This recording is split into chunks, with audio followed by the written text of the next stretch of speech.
জাতীয় সঙ্গীত পরিবর্তন ইস্যুতে ধর্ম উপদেষ্টা ডক্টর আ.ফ.ম খালিদ হোসেন বলেছেন, বিতর্ক সৃষ্টি হয় এমন কিছু করবেন না অন্তর্বর্তীকালীন সরকার।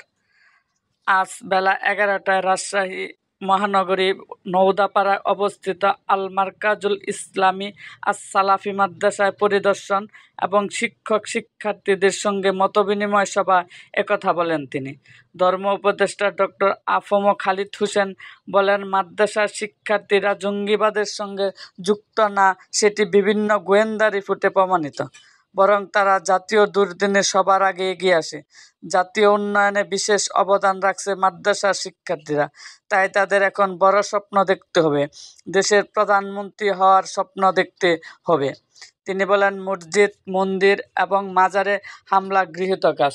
ধর্মীয় উপাসনার যারা হামলা চালান তারা মানবতার শত্রু। বিতর্কের সৃষ্টি করে এমন কোনো সিদ্ধান্ত নেবে না অন্তর্বর্তীকালীন সরকার। নিরাপত্তার স্বার্থে স্থানীয় সাধারণ জনগণের পাশাপাশি মাদ্রাসার ছাত্রদের পূজার সঙ্গে সম্পৃক্ত করে মন্দির পাহারা দেওয়ানো হবে।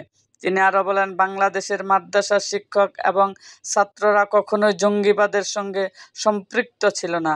এটি ছিল আগের সরকারের ষড়যন্ত্রমূলক অপপ্রচার।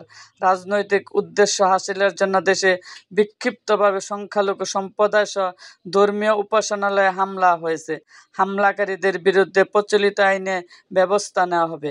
এরকম আরও ভিডিও পেতে এবং রাজনৈতিক অঙ্গনের নানা ঘটনা ও ইতিহাস জানতে আমাদের মুক্তাগাছার ইতিহাস মিডিয়া ইউটিউব চ্যানেলটিকে সাবস্ক্রাইব করুন এবং পাশে থাকা বেল আইকনটি বাজিয়ে